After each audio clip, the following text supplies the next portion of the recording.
జయ శ్రీమన్నారాయణ. మనం శ్రీరామాయణం బాలకాండం చెప్పుకుంటున్నాం కదా. బాలకాండలోని 4వ భాగంలో ఏం చెప్పుకున్నాం? శ్రీ మహావిష్ణువు ఒక్కడే పాయసం ద్వారా 4 రూపాలుగా జన్మించారు. ఈ శరీరంలో ఉన్న జీవుణ్ణి ఏమంటారు అంటే పురుషుడు అంటారు అని. ఆ పురుషుడు జన్మించినందుకు కొన్ని ఫలితాలను సాధించాలి. వాటిని ఎలా సాధించాలో చెప్పడానికి వాటినే పురుషార్థాలు అంటాం కదా. అవి 4 అంటారు. ధర్మ, అర్థ, కామ, మోక్షములు అంటారు. ఇవి ఎలా సాధించాలో చెప్పడానికి ధర్మ అర్థాలుగా రామలక్ష్మణులు, కామ మోక్షాలుగా భరత శత్రుఘ్నులు జన్మించారు అని చెప్పుకున్నాం కదా. ప్రార్థన చేద్దాం. ఇప్పుడు 5వ భాగాన్ని చెప్పుకోబోతున్నాము. ఆపదామపహర్తారం దాతారం సర్వసంపదాం లోకాభిరామం శ్రీరామం భూయో భూయో నమామ్యహం. కూజంతం రామ రామేతి మధురం మధురాక్షరం ఆరుహ్య కవితా శాఖాం వందే వాల్మీకి కోకిలం మనోజవం మారుతతుల్య వేగం జితేంద్రియం బుద్ధిమతాం వరిష్టం వాతాత్మజం వానరయూధముఖ్యం శ్రీరామదూతం శిరసా నమామి. కాశ్యపాన్వయ సంజాతం నారాయణ పదాశ్రితం శ్రీమన్నారాయణం వందే యతీశ్వర శ్రియాజుషం. ఓం అస్మద్గురుభ్యో నమః.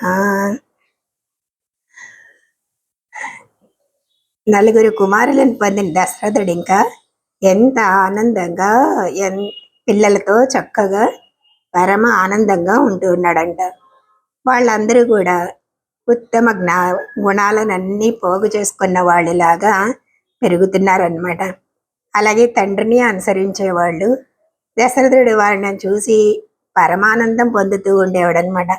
వాళ్ళ 4 కూడా వేదాలకు సంబంధించిన స్మృతులు, ఇతిహాసాలు, పురాణాలు ఇవన్నీ అంటారు కదా, ఇవన్నీ కూడా అధ్యయనం చేశారు.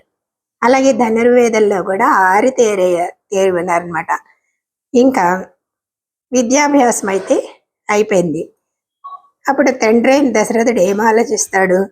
యుక్త వయసు వచ్చింది పిల్లలకి, కాబట్టి వారికి వివాహం చేయాలి అని మిగతా వాళ్ళతో అంటే పురోహితులతో, మంత్రులతో, బంధువులతో ఆలోచించాలి అని అనుకున్నాడు. వెంటనే ఆ సమయంలోనే ఈయన ఏది తలుస్తున్నాడో అది చేయడానికే వచ్చాడా అన్నట్టుగా విశ్వామిత్రుడు వచ్చాడు అని తెలుసుకున్నాం కదా. అంటే ఇంకా భావి కథంతా కూడా విశ్వామిత్రుడి పాత్రతోనే మొదలవుతుంది అన్నమాట.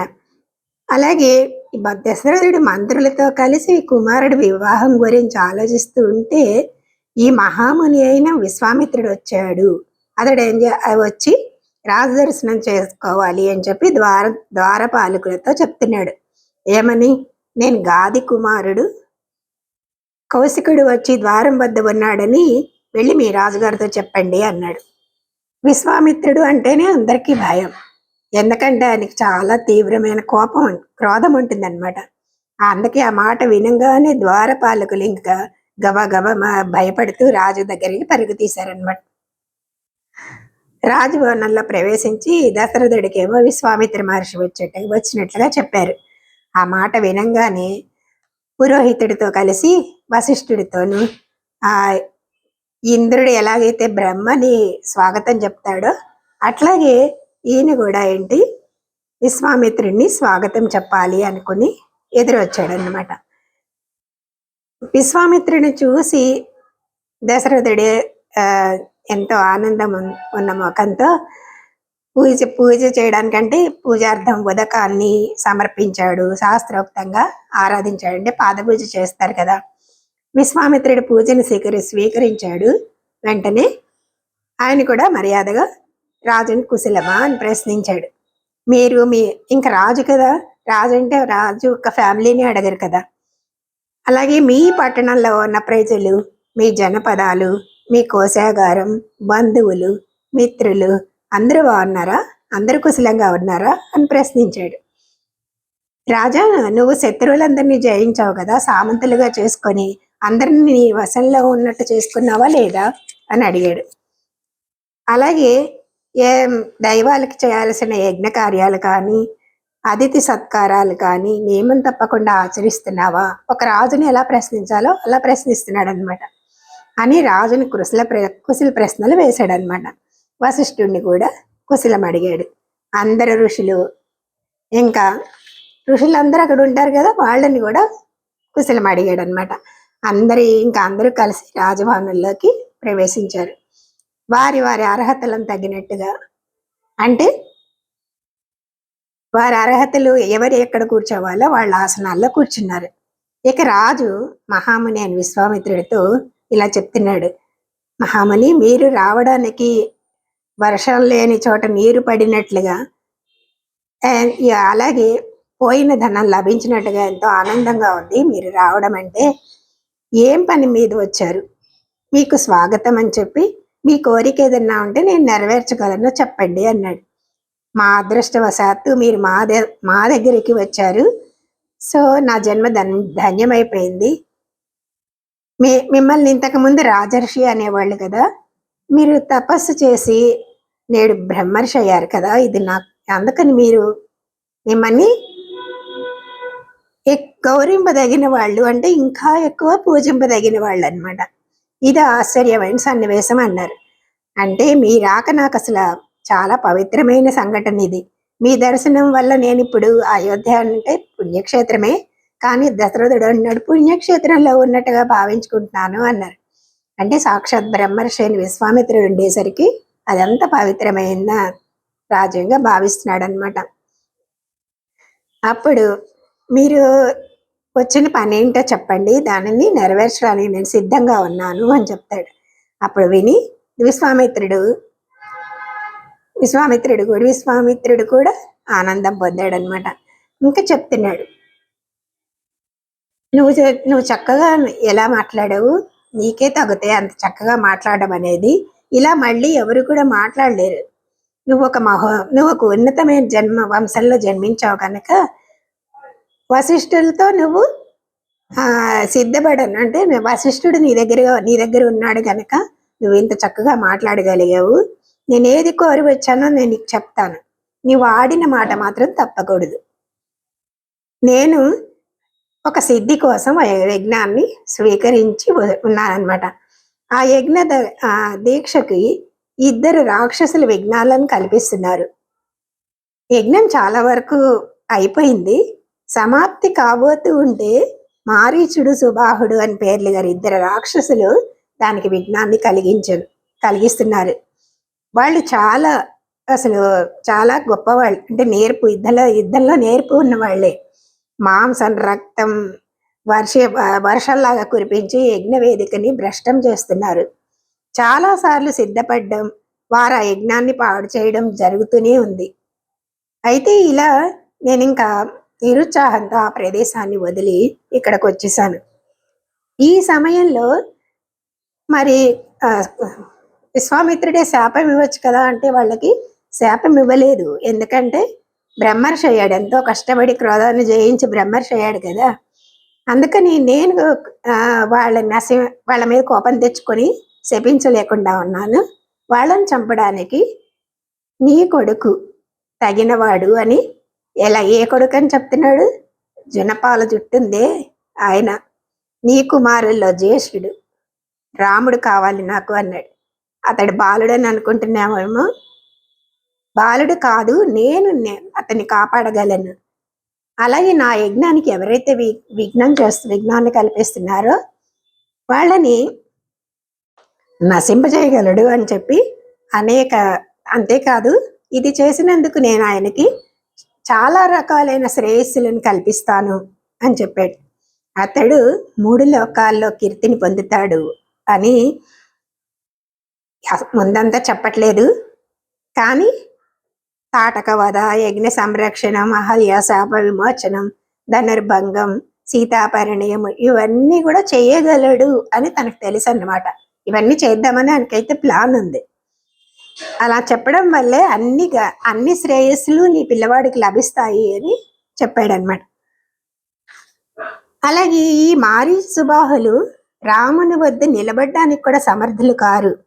అలాగే ఈ రాముడి కంటే వేరొకళ్ళు వాళ్ళని చంపడానికి సాహసించే వాళ్ళు లేరు అని ఆ చెప్తున్నాడనమాట. నీ కుమారుడు అవ్వడం మూలంగా నీకు అతని మీద ప్రేమ ఉండొచ్చు, కానీ నీవు ప్రేమతో సందేహించకు. నేను ప్రతిజ్ఞ చేసి చెప్తున్నాను, రాముడిని చూడంగానే రాక్షసులు చనిపోవడం నిశ్చయం. ఇలా చెప్పి ఏమని చెప్తున్నాడు, హింట్ ఇస్తున్నాడు అనమాట. రాముడంటే మామూలు బాలుడు కాదు, సాక్షాత్ పరబ్రహ్మే, నర రూపంలో అవతరించాడు అని దివ్య జ్ఞానంతో తనకి తెలుసు కదా రాముడు అంటే ఎవరు. అందుకని చెప్తున్నాడు, ఆ రాముడు మహాత్ముడని నాకు తెలుసు, వశిష్ఠుడికి కూడా తెలుసు ఈ విషయం అని. నాకు తెలుసు అని ఎందుకంటున్నాడంటే, నేను అనడంలో ఎందుకు నేనంటే దశరథుడు రాముడిని కుమారుడుగానే చూస్తున్నాడు, తానే చూస్తున్నాడు. నాకు తెలుసు, వశిష్ఠుడికి తెలుసు అని చెప్పాడు. కానీ నువ్వు ఇంకా చిన్నపిల్లాడుగా నీ కొడుకుగానే చూస్తున్నావు, మహాత్ముడిగా నువ్వు గుర్తించట్లేదు అని చెప్తున్నాడు అనమాట. చివరికి నేను చాలా గురువులను ఉపాసించాను, జ్ఞానాన్ని పొందాను, నీవు కేవలం కర్మనిష్ఠుడివే, అంటే రాజు కదా, నేను తపస్సాలిని, నేను ఇప్పుడు మోక్షకామిని ఒక ఇష్టిని చేస్తున్నాను. ఇష్టి అంటే ఒక యజ్ఞమే. ఒక ఇష్టి అంటే ఏంటంటే ఒకటి కావాలని కోరికతో చేస్తే అది ఇష్టి అంటారనమాట. నువ్వు పుత్రకామంతో ఇష్టిని చేసావు, అంటే పుత్రులు కావాలని చేశాడు కనుక పుత్రకామేష్టి అయింది.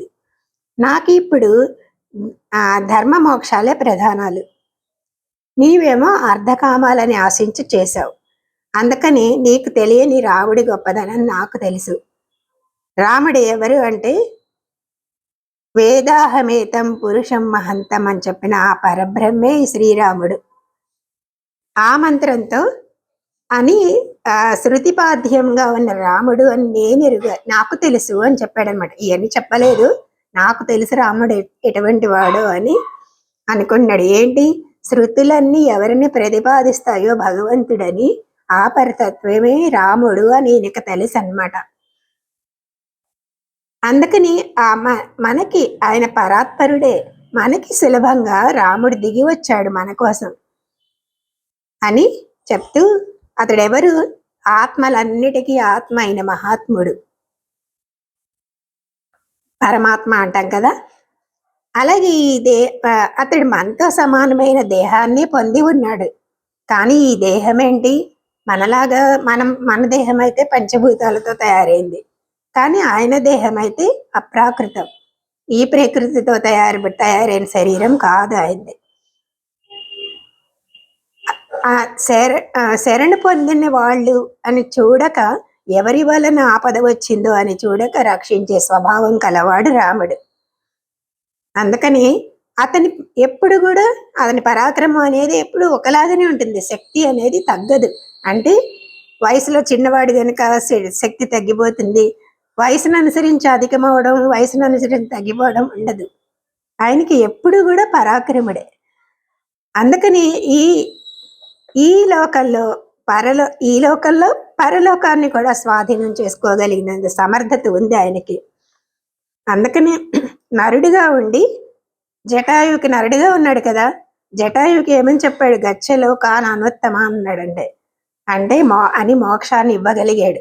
అంటే పైలోకాల్లో కూడా అధికారం ఉంది, ఇక్కడ కూడా ఆయనకే అధికారం ఉంది అని అనుకుంటున్నాడు అనమాట. అందుకని నేను చెప్పిన ఈ మాటల్లో నీకు విశ్వాసం లేకపోవచ్చు, ఆ కార్యాన్ని సాధించడానికి, ఏదో నీ కార్యాన్ని నువ్వు సాధించుకోవడానికి ఇలా చెప్తున్నావని నువ్వు అనుకోవచ్చు దశరథ. కానీ ఫస్ట్ చూడు, నీ కులగురువు అయిన వశిష్ఠుడు ఉన్నాడే నాకు బద్ధ విరోధి ముందు, కానీ అతడు ఒకరికి ఉపదేశించినట్లే ఆచరించేవాడు, అతని మాటల వల్ల నేను బ్రహ్మర్షిని కాగలిగాను. అలాంటి వశిష్ఠుడు కూడా రాముని తెలుసు, రాముని మహాత్ముడు అని తెలుసు అన్నమాట. అందుకని యజ్ఞానికి విఘ్నాలను కలిగిస్తున్న ఆ రాక్షసులను చంపి నా యజ్ఞాన్ని సమాప్తం చేయగలిగేవాడు. కీర్తిని పొందవలని కోరిక ఉంటే నీ కుమారుణ్ణి నాకు ఇవ్వు అని అడిగాడు అనమాట. మంత్రులు, వశిష్ఠులు అందరూ ఆలోచించారు. అందరూ అంగీకరించినప్పుడు నీవు ఆ రాముణ్ణి నాకు ఇవ్వడానికి ఏంటి, నువ్వు అందరినీ అడిగి చూడు కావాలంటే, అందరి అనుజ్ఞను తీసుకొని తర్వాతనే నీ కొడుకుని నాకు ఇవ్వు అన్నాడు. నీకు కుమారుడు నీకిష్టం కనుక నీ మనస్సు వాడిని వదలడానికి ఇష్టపడదు, కానీ మనసుని నిగ్రహించుకో, ఆలస్యం చేయమాకు. నాకు రాముణ్ణి ఇవ్వడమే నీకు తగిన పని. నా యజ్ఞం ఒక 10 రాత్రుల యజ్ఞం ఉంది. ఈ 10 రాత్రులలో నీ కుమారుడు నా దగ్గర ఉంటాడు, అలా ఇవ్వు అని చెప్పాడు. యజ్ఞానికి కాలం మించిపోకుండా నీవు ఇవ్వడం శ్రేయస్కరం అవుతుంది అని చెప్పాడనమాట. చెప్పంగానే ఇంకా దశరథుడు విన్నాడు. తీవ్రమైన శోకం, భయం, ఎంత దుఃఖపడ్డాడనమాట. అతని మనసులన్నీ ఎలా ఉంది అంటే మనసును చీల్చేస్తున్నాయి ఆ మాటలు అన్నట్టుగా చలించిపోయాడనమాట. ఒక్కసారి ఆసనంలో కూర్చున్నవాడు ఒక ముహూర్త కాలం తెలివి లేకుండా అయి మళ్ళా తెలివి తెచ్చుకొని చెప్తున్నాడు అనమాట. నా రాముడు నిండా 16 సంవత్సరాలు కూడా లేవు. వాడి తనకి రాక్షసులతో యుద్ధం చేయగల యోగ్యత ఉంది అని నేను అనుకోను. చిన్నవాడని ప్రేమ కదా. రాముడు నీకు పనికిరాడని చెప్పడానికి ఈయన ప్రయత్నం అన్నమాట. నా రామ ఎప్పుడు కూడా నన్ను వదిలి ఎప్పుడు దూరంగా కూడా వెళ్ళలేదు ఇప్పటి వరకు రాముడు, అందుకని నన్ను వదిలి ఉండలేడు. అంతేకాదు వయస్సునికి యుద్ధం చేయగల 16 సంవత్సరాలు ఇప్పుడు లేవు కదా, 16 సంవత్సరాలు కూడా లేవు. అంటే ఒక నిండా 16 సంవత్సరాలు ఉంటే యుద్ధం చేయగలవాడు అనుకోవచ్చు, కానీ ఇప్పటికి ఎన్నేళ్ళు ఆయనకి? 12 ఏళ్లే. ఈ వయసులో అతడు యుద్ధం చేయడం ఏంటి, అందులో రాక్షసులతో యుద్ధం చేయడం ఏంటి? ఇది సాధ్యమా? 60,000 సంవత్సరాలనే సంతానం లేక యజ్ఞం చేసి ఎంత వరప్రసాదంగా రాముణ్ణి కుమారుడిగా పొందాను, నేను ఎలా వదలగలను? ఒకవేళ నేను సాహసించి పంపినా కూడా నీకు అతనితో ఉపయోగం ఏమంటుంది అంటే, అసలు మా రాముడు ఎలాంటి వాడో తెలుసా? సూర్యుడు అస్తమించగానే రాముడు కళ్ళు మూతపడతాయి. అంటే చిన్నపిల్లవాడు కదా, సూర్యుడు ఉదయిస్తే గాని మళ్ళీ లేవడు. నీ యజ్ఞాలకి విఘ్నం చేసేవాళ్ళు రాక్షసులు కదా, అంటే వాళ్ళు నిశాచారులు, రాత్రిపూటే వస్తారు. ఇతడు అప్పుడు ఏమవుతుంది, రాముడేమో నిద్రపోతూ ఉంటాడు. అతని వల్ల నీకేం ప్రయోజనం? అందుకని నీకు అవసరమైతే నేను ఒక అక్షోహిణి సైన్యంతో వచ్చి రాక్షసులతో యుద్ధం చేస్తాను. మా సైనికుల కుమారులు ఇంకా ఇంకా చాలా పరాక్రమవంతులు మా సైన్యం అంతా కూడా. అందుకని రాముణ్ణి తీసుకెళ్తానని మాత్రం అనకు అని బతిమలాడుతున్నట్టుగా చెప్పడం ఆరంభించాడు దశరథుడు అనమాట. నా ప్రాణాలు ఉన్నంత వరకు నేను యుద్ధంలో నిలబడి రాక్షసులతో యుద్ధం చేస్తాను. నీ యజ్ఞ దీక్ష కూడా సురక్షితంగా పూర్తి అవుతుంది. కాబట్టి రాముడిని నీతో తీసుకుని వెళ్ళడం అనేది తగదు అని మహర్షి. రాముడు బాలుడు, ఇంకా పూర్తిగా అస్త్ర విద్య కూడా సరిగ్గా నేర్చుకోలేదు. అలాగే యుద్ధ రహస్యాలు అసలే తెలియదు. రాక్షసులు మాయతో యుద్ధం చేస్తారు. ఎలాంటి మాయలను తెలుసుకోగలిగిన నేర్పు అనేది రాముడికి లేదు. నేను ఒక్క రెప్పపాటు కాలం కూడా రాముడిని వదిలి బతకలేను. అందుకని నీకు తీసుకెళ్తానడం అస్సలు సమంజసం కాదు. నీవు నిర్బంధిస్తే పోనీ, రాముడితో పాటు నేను కూడా వస్తాను, చతురంగ బలంతో నేను కూడా వస్తాను, అందరినీ తీసుకుని పో. 60 ఏళ్లకు అతి కష్టంగా నాకు సంతానం కలిగిందే, నీవు తీసుకెళ్ళిపోతానంటున్నావు. అందరిలో పెద్దాడు రాముడు, ధర్మానికే ప్రధానుడు, నేను వదల్లేను, నీవు తీసుకుని వెళ్తాననడం తగదు అని బతిమలాడుతున్నట్టు చెప్పి, ఇంతకీ ఆ మారీ సుబాహుల రాక్షసులు ఎవరి కుమారులు, వాళ్ళకి ఎంత బలం ఉంది, వాళ్ళ శక్తి ఎంత అని ఎవరు కాపాడుతుంటారు, ఎలా యుద్ధం చేయాలి, ఈ వివరాలన్నీ చెప్పు అని అడుగుతాడనమాట. దశరథుడు అనగానే మారీచి సుబాహుల వివరాలన్నీ చెప్తున్నాడు. పులస్త్య బ్రహ్మ ఒక వంశంలో రావణాసురుడు అనే పెద్ద ప్రసిద్ధి చెందిన రాక్షసుడు ఒకడున్నాడు. అతడికి బ్రహ్మ వరాలు ఇచ్చాడు. అతనికి ఎవరి వల్ల చావులేదు.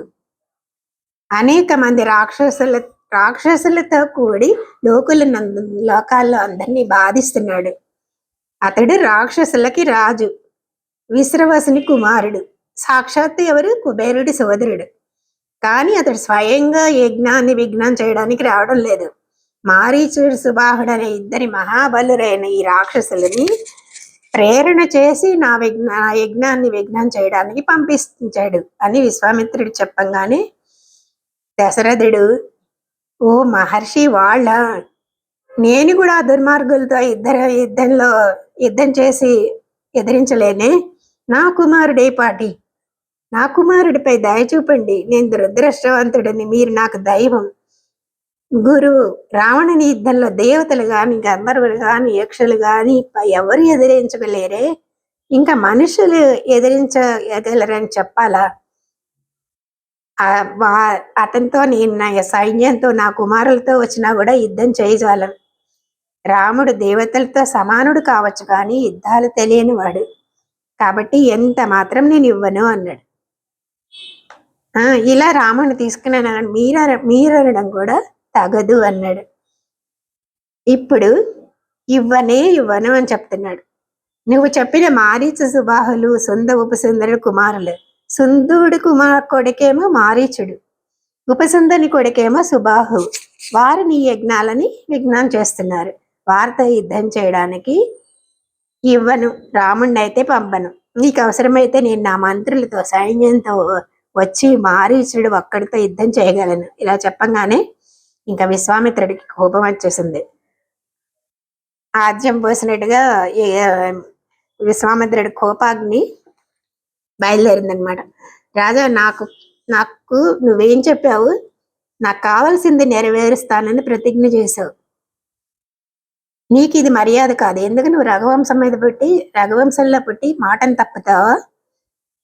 ప్రతిజ్ఞ చేసి నెరవేర్చకుండా నీవు బంధువులతో సుఖంగా ఉండు, నేను వెనక్కి పోతున్నాను అని చెప్పి విశ్వామిత్రుడు, ఇప్పుడు బ్రహ్మర్షుడు కోపం వచ్చింది ఆయనకి బాగా, నిజంగానే చాలా కోపం వచ్చింది, ఆడిన మాట తప్పుతున్నాడు అని. కానీ శాపం ఇవ్వలేకపోతున్నాడు. అందుకనే ఇంకా నీ చేసుకొని నీ బంధువులతో నీ వాడితో సుఖంగా ఉండు అని చెప్పి నేను వెళ్ళిపోతాను అని చెప్పి వెళ్ళిపోతాడు. సుఖీ భవ సబాంధవ అని బంధువులతో నువ్వు సుఖంగా ఉండు అన్నాడు. కానీ అర్థం అది కాదు. ఏమర్థం అది?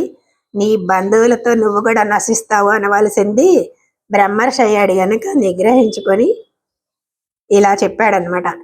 కొన్ని సంవత్సరాలు తపస్సు చేసి కదా బ్రహ్మర్షి అయ్యాడు ఆయన. మరి ఆయన ఎలాంటి వాడు అసలు అండి? వేదాలు తపస్సు చేసిన వాళ్ళకే కనిపిస్తాయట.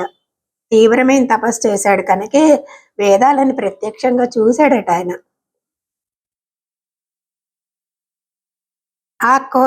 కానీ ఎందుకు అలా అంటే కోపానికి వశం అవ్వడం తప్పలేదు. అందుకే దానికి ఇతరులకు హాని కలిగించే చెడు మాత్రం తొలగిందనమాట. మానసికమైన ఉద్వేగం అయితే తగ్గి ప్రశాంత స్థితిని పొందాలి అంటే ఏం కావాలి అంటే భగవద్ దర్శనం కావాలి. ఇప్పుడు విశ్వామిత్రుడికి ఆహార నియమాలతో తపస్సు చేశాడు.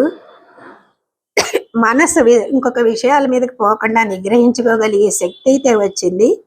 కానీ భగవద్ దర్శనం చేస్తేనే అది పూర్తిగా ప్రశాంతతను పొందుతుందన్నమాట. ఆ స్థితి కలగాలి అంటే భగవద్ దర్శనం కావాలి. ఆ పరమాత్మ దర్శించినప్పుడే మనసులో కూడా కోరిక లేకుండా పోతుంది అని చెప్పి ఆ స్థితి చేరుకోలేదు ఇంకా విశ్వామిత్రుడు అనమాట.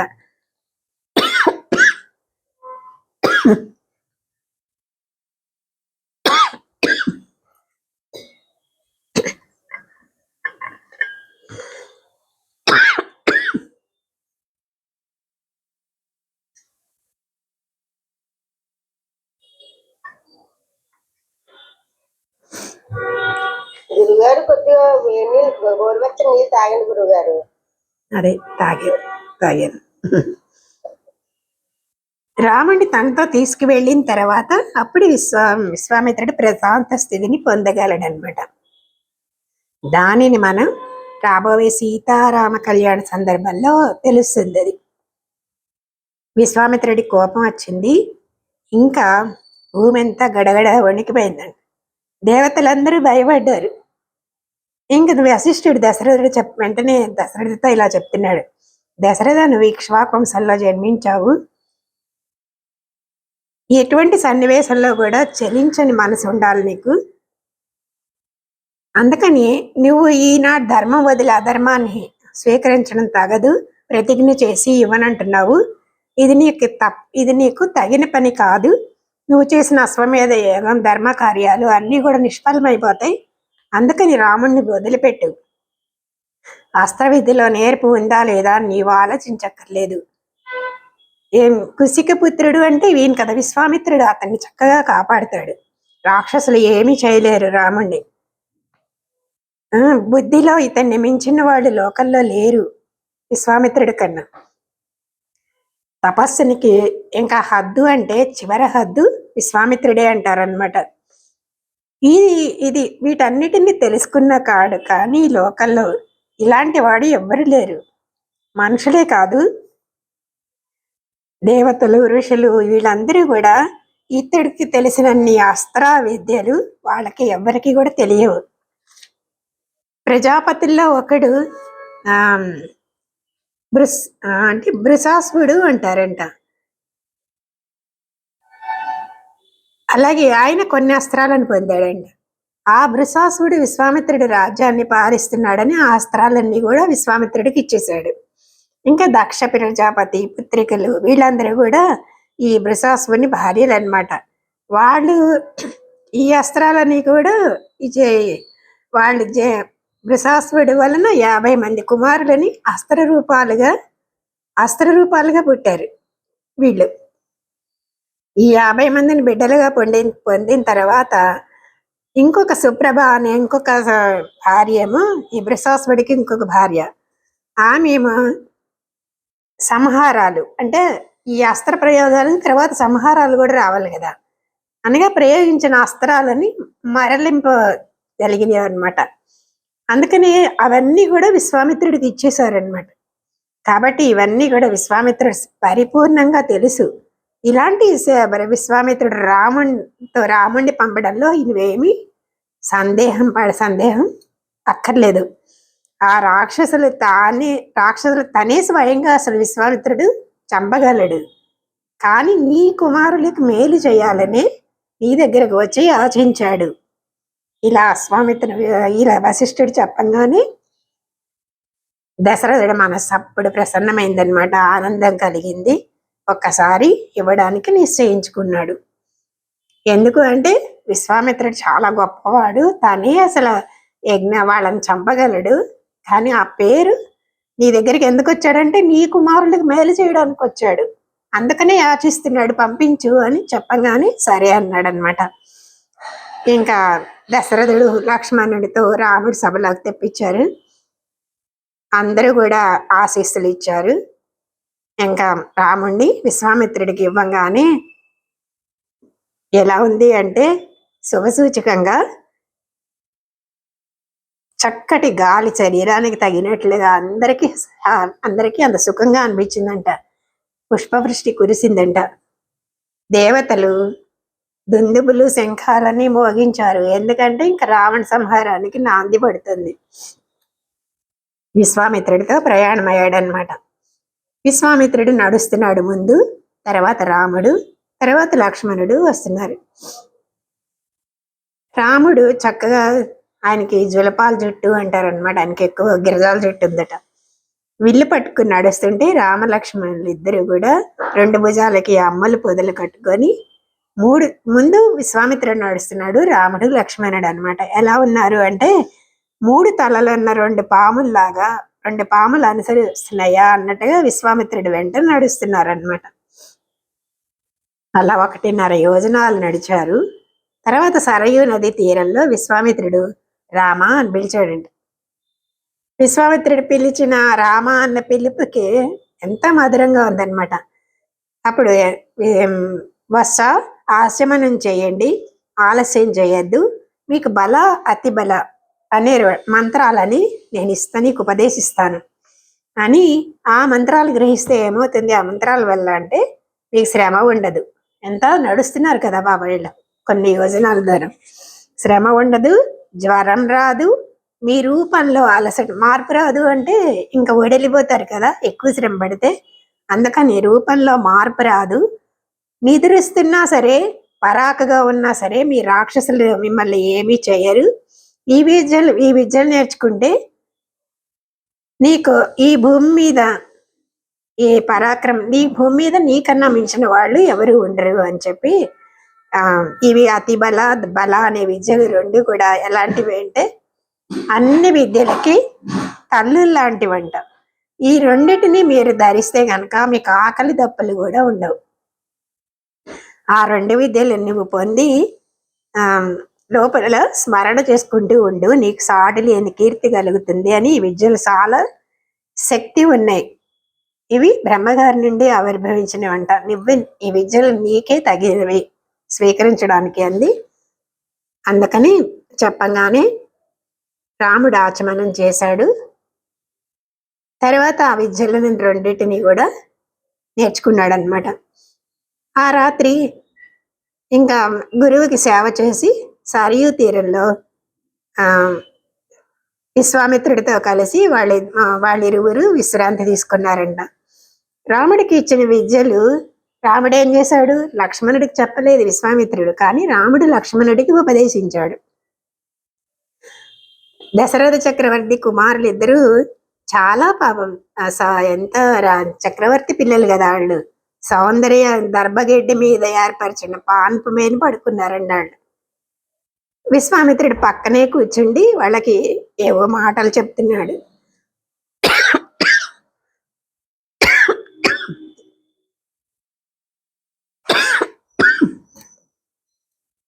వాళ్ళిద్దరికి నిద్ర పట్టిందన్నమాట.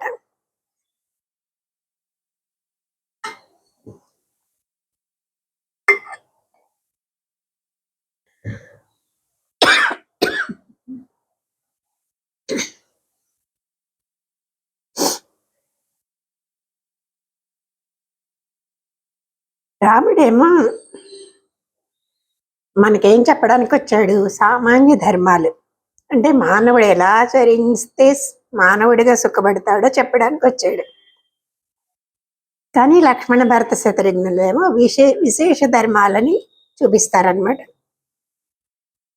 మనం మానవులుగా తోటి వాళ్ళతో ఎలా ప్రవర్తించాలో, ఆ ప్రవర్తన వల్ల తను సుఖంగా ఉండి ఎదుటి వాళ్ళని ఎలా సుఖపెట్టాలో చెప్తాడు రాముడు.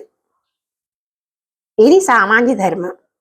గురువు వద్ద శిష్యుడిగా ఎలా ఉండాలి, తల్లి తండ్రి వద్ద కుమారుడిగా ఎలా ఉండాలి, భర్తగా భార్య వద్ద ఎట్లా ప్రవర్తించాలి, అలా ప్రవర్తిస్తేది ధర్మం అంటారు. తన శరీరానికి సుఖం కలిగినట్లుగా ప్రవర్తించడం ధర్మం కాదు. తనకే సుఖంగా ఉండాలి అనడం ధర్మం కాదది.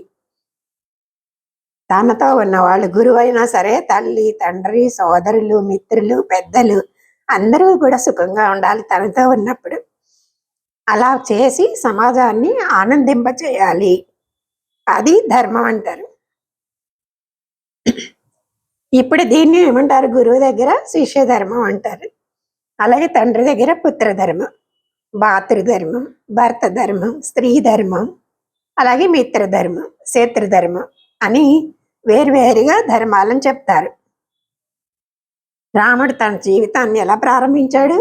ఫస్ట్ శిష్య ధర్మంతో ప్రారంభించాడు అనమాట.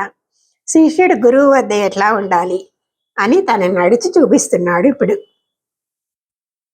అసలు ఆయనకి చక్రవర్తి కుమారుడు కదా, రథాలు కానీ పరివారం కానీ ఎంతో మంది ఉండేవాళ్ళు. కానీ గురువు కోరిక మీద తాను మాత్రం సోదరుడితో కలిసి కాలినడకతో విశ్వామిత్రుడితో సరయు నది సరయు తీరం వరకు అనుసరించాడు. నడకంటే తెలియని వాడు నడిచి అనుకరించాడు గురువు వెంట. అది శిష్య ధర్మం. ప్రశ్నించకుండా ఏనుగుల మీద, గుర్రాల మీద, రథాల మీద తిరిగాడు దశరథ చక్రవర్తి కుమారుడు. 12 సంవత్సరాల వయసు, మళ్ళీ చిన్నవాడు.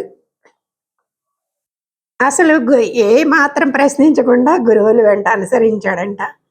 అలాగే గడ్డి తెచ్చి పాన్పుగా చేసి ఇద్దరి పిల్లలను విశ్వామిత్రుడు పడుకోబెడితే రాజభవనంలో ఎలా ఉండేవాడు? మెత్తని పాన్పుల మీద పడుకునేవాడికి అసలు నిద్ర పట్టకూడదు కదా. కానీ సుఖమేవ సా విభవో విభావరీచ అంటే సుఖంగా రాత్రి తెల్లవారింది అన్నాడంట. ఇది శిష్యుడు నేర్చుకోవాల్సింది. గురువుని దగ్గర ఉన్నప్పుడు, గురువుని అనుసరించినప్పుడు శరీర సుఖాలను చూసుకోవడం తగదు అని చెప్తున్నారు.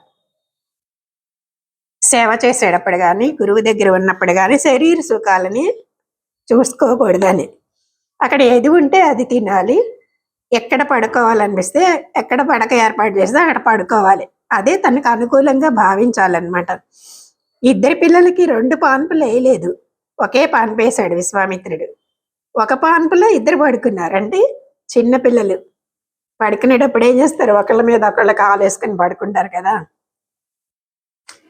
అట్లా వీళ్ళు అలాగే పడుకున్నారనమాట. ఇది రాముడి శిష్య ధర్మాన్ని ఇక్కడ చూపించాడు.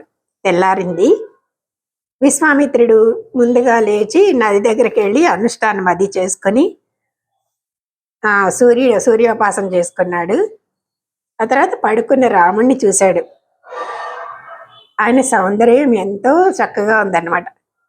అసలు మేల్కొల్పాలని వచ్చాను అని మర్చిపోయి ఆయన సౌందర్యాన్ని చూస్తూ పరవశమైపోయి, ఆహా కౌసల్య ఎంత తపస్సు చేసిందో కదా, ఇంతటి సౌందర్యమైన సాక్షాత్ పరబ్రహ్మని తన గర్భంలో ధరించిందే అని ఒక్కసారి కౌసల్యని గుర్తు తెచ్చుకున్నాడనమాట.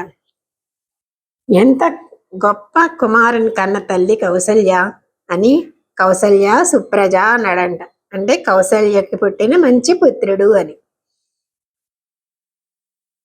ఆమెని మెచ్చుకున్నాడు.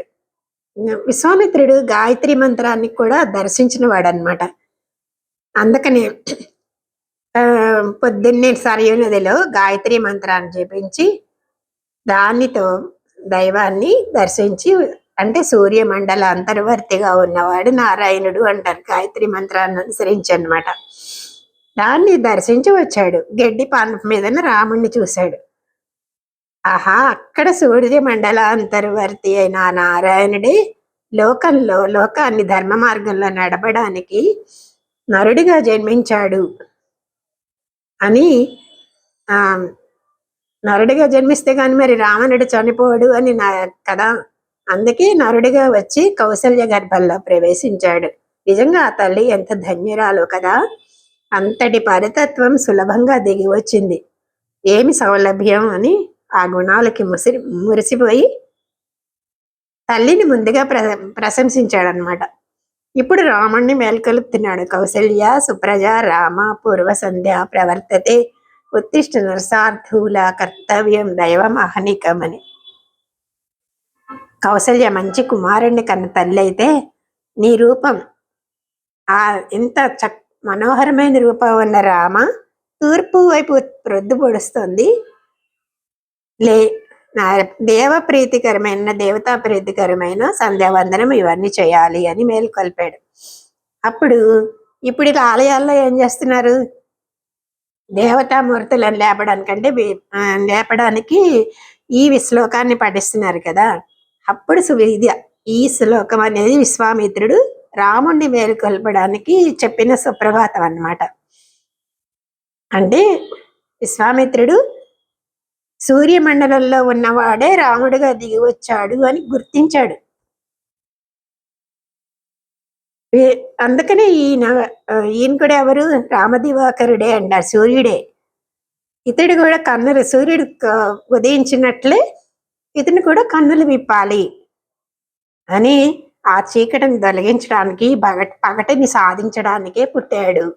ఈ రాముడు కూడా రాక్షసుల ఈ చీకటిని తొలగించి లోకాన్ని ఉద్ధరించడానికే ఈ లోకంలో అవతరించాడు అని చెప్పి ఆ అందాన్ని చూశాడు. మేల్కొన్నప్పుడు, నిద్రపోతున్నప్పుడు అందాన్ని చూశాడు, మేల్కొన్నప్పుడు అందాన్ని కూడా చూడాలని కావాలి రామాలేము అని గాయత్రి మంత్ర జపంతో లేపాడనమాట. జపం చేసిన తర్వాత లేపాడనమాట. ఇప్పుడు ఆయన మనసులో ఏమవుతుంది? గాయత్రి మంత్ర జపంతో రజస్తమస్సులు తొలగిపోయినాయి విశ్వామిత్రుడికి. ఇప్పుడు భగవంతుడిని దర్శిస్తున్నాడు కనుక తొలి సంధ్య అంటే మనస్సులో తొలి సంధ్య అనేది ఇప్పుడు వస్తుంది కనుక నాలో లేచి నువ్వు చూస్తే నాలో తమస్సు అనేది పూర్తిగా పోతుంది. నిద్రించడానికి కాదు నువ్వు ఇక్కడికి వచ్చింది, దేవతా కార్యాన్ని నెరవేర్చడానికి కదా. అందుకని ఇప్పుడు దేవతల కోసం నేను చేసే యజ్ఞం పూర్తి చేయాలి కదా, కాబట్టి నీవు లేవాలి, ధర్మాన్ని నీవు ఆచరించి లోకం చేత ఆచరించడానికి వచ్చావు నువ్వు అని విశ్వామిత్రుడు నిద్రించడం తగదు, లెమ్ము అని విశ్వామిత్రుడు రాముడిని మేలుకొల్పాడు అనమాట. ఈ మేలుకొల్వని రామలక్ష్మణులు చక్కగా ఇద్దరు లేచారు, స్నానం చేసి సూర్యుడికి అర్ఘ్య ప్రదానం చేసి గాయత్రి మంత్రాన్ని జపించారనమాట. ప్రాతకాలంలో ఏం చేస్తారు, సంధ్యావందనం కదా, అలాగే చేశారనమాట. చేసి ఒక చిన్న యజ్ఞం కూడా చేస్తారు వాళ్ళు, అంటే సమీధ బ్రహ్మయజ్ఞం అంటారు దాన్ని. అది చేసి విశ్వామిత్రుడికి నమస్కరించారు, ప్రయాణానికి సిద్ధపడ్డారు. వాళ్ళు నడుస్తూ ఉంటే సరయూ నది దగ్గర గంగా నదితో సంగమించే స్థలాన్ని దర్శించారు వాళ్ళు. సరయూ నది గంగా నది సంగమించే స్థలాన్ని దర్శించారు ప్రయాణానికి ముందు. అక్కడేంటి, చాలా మంది ఋషులు అనేక సంవత్సరాల నుండి తపస్సు చేస్తున్నారు. అలాంటి ఆశ్రమానికి వీళ్ళు చేరుతున్నారనమాట. ఆశ్రమం చూసి రామలక్ష్మణులు విశ్వామిత్రుడిని అడుగుతున్నారు. ఇలా దారి పొడవున రకరకాల కథలు చెప్తాడండి విశ్వామిత్రుడు. ఈ పవిత్రమైన ఆశ్రమం ఎవరిది, ఇక్కడ ఎవరు నివసిస్తున్నారు, మాకు తెలుసుకోవాలని ఉంది అని చెప్పి ఆయన ముద్దుగా అడుగుతుంటే విశ్వామిత్రుడు నవ్వుతూ అనుకుంటున్నాడు, రాముడు శ్రీ మహావిష్ణువే ఆయనకి తెలుసు కదా, కానీ ఒక చిన్న పిల్లాడిగా తన వెంట నడుస్తూ బాలుడిగా ఏమి తెలియని వాళ్ళలాగా ప్రశ్నిస్తుంటే విశ్వామిత్రుడికి నవ్వు వచ్చిందండి. రామ, ఈ ఆశ్రమం ఎవరిదో చెప్తాను విను అని. పూర్వము మన్మధుడు శరీరంతో ఉండేవాడు, అతడికి పేరేంటి కాముడు అనేవాళ్ళు. ఇక్కడ పరమశివుడేమో శ్రద్ధగా తపస్సు చేస్తూ ఉండేవాడు. అతనికి కాముడు కానీ ఈ మన్మధుడు ఏం చేస్తాడు, ఎప్పుడు తపస్సు చెడగొట్టాలనే చూస్తాడు కదా. అప్పుడు పరమశివుడు ఒక్కసారి కోపంతో తన మూడో కన్నుని తెరిచాడట. దాంతో కాముడి శరీరం అన్నీ కూడా శిథిలమైపోయినాయి. తర్వాత పరమశివుడు వివాహం చేసుకొని ఇక్కడే వెళ్ళిపోయాడు. అక్కడే మహాత్ముడైన శివుడితో కాముడు శరీరం లేనివాడిగా అయ్యాడు కదా. అప్పటి నుండి ఆ మన్మధుడు శరీరం లేకుండా అయిపోయింది. అప్పటి నుండి అతని శరీరం నేలబడింది కనుక ఈ దేశాన్ని ఏమన్నారంటే అంగదేశము అన్నారు. అతడి ఆశ్రమం ఇది. అతడు తపస్సు చేసుకున్న నాడు ఆయనకి సేవలు చేసిన శిష్యులందరూ కూడా ఇక్కడే ఉన్నారు. ఈ ఆశ్రమంలో ఉండడం వల్ల వాళ్ళకి పాపం లేదు, కాబట్టి మనం ఈ రాత్రి ఆశ్రమంలో ఉందాం. ఇది గంగా సరయూ నదుల మధ్య దేశం అన్నమాట. ఈ రాత్రి ఇక్కడే ఉండి రేపు ఉదయం ఈ నదిని దాటి వెళ్దాము. వెళ్ళి అక్కడ ఆశ్రమంలో ఉన్న ఋషులందరినీ కూడా సేవించుకుందాం అని వారు మాట్లాడుకున్న మాటలను అక్కడ తపస్సు చేసుకుంటున్న ఆ ఋషులందరూ కూడా తెలుసుకున్నారు, వీళ్ళు వచ్చారు అని. అందరూ కూడా సంతోషంతో అర్ఘ్యాన్ని పాద్యాన్ని తీసుకొచ్చి ఎదురొచ్చి విశ్వామిత్రుడిని స్వాగతం చెప్పారు. తర్వాత రామలక్ష్మణులకు కూడా అతిథి సపర్యలన్నీ చేశారనమాట. అక్కడ మునులతో కలిసి ఆ కామాశ్రమం అంటే కాముడు ఆశ్రమం కదా, మన్మధుడు భస్మమైన ఆశ్రమం కదా, అక్కడ ఆ ఆశ్రమంలో ఉన్నారు.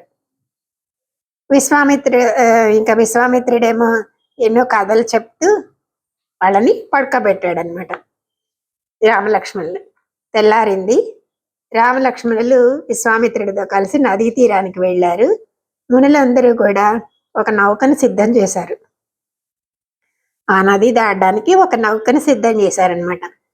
విశ్వామిత్రుడితో చెప్తున్నారు, మీరు ఆ రాజపుత్రులను తీసుకుని వెళ్ళి ఆ నౌక మీద నది దాటండి అని ఆలస్యం చేయొద్దు అని చెప్పంగానే వాళ్ళందరూ విశ్వామిత్రుడు రామలక్ష్మణులతో కలిసి నదిని దాటారనమాట.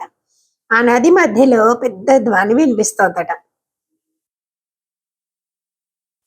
ఆ నది ధ్వని వినిపిస్తుంటే నదిని దాటుతుండగా మధ్యలో ఇంత పెద్ద ధ్వని ఎలా వినిపిస్తోంది అని మళ్ళీ రామలక్ష్మణులు విశ్వామిత్ర మహర్షిని అడుగుతారు. అక్కడ నీరు కూడా పైకి ఎగసి పడుతుంది, పెద్ద ధ్వని వస్తుంది. ఇదేంటి అని రాముడి మాటలు విని విశ్వామిత్రుడు ఆ ధ్వనిని గురించి మళ్ళీ కథ చెప్తాడనమాట. అది మానస సరోవరం దగ్గర నుంచి వచ్చిన నది అని, అది ఈ నది అయోధ్య చుట్టూరా ఉండే సరయూ నది అని, దీని గురించి ఇంకో కథ చెప్తాడు. ఇలా చాలా కథలు చెప్తూ తీసుకెళ్తూ ఉంటాడు అనమాట వాళ్ళని. జయ శ్రీమన్నారాయణ. రేపు మళ్ళీ ఈ కథ చెప్పుకుందాం. ఆ చూసినది ఏంటి అంటే, ఇది బ్రహ్మ కైలాస పర్వతం మీద తన సంకల్పంతో ఒక సరస్సు నిర్మించాడు. అది మానస సరోవరం అని చెప్తాం కదా ఇప్పుడు. దాని గురించి రేపు చెప్పుకుందాం. జయ శ్రీమన్నారాయణ.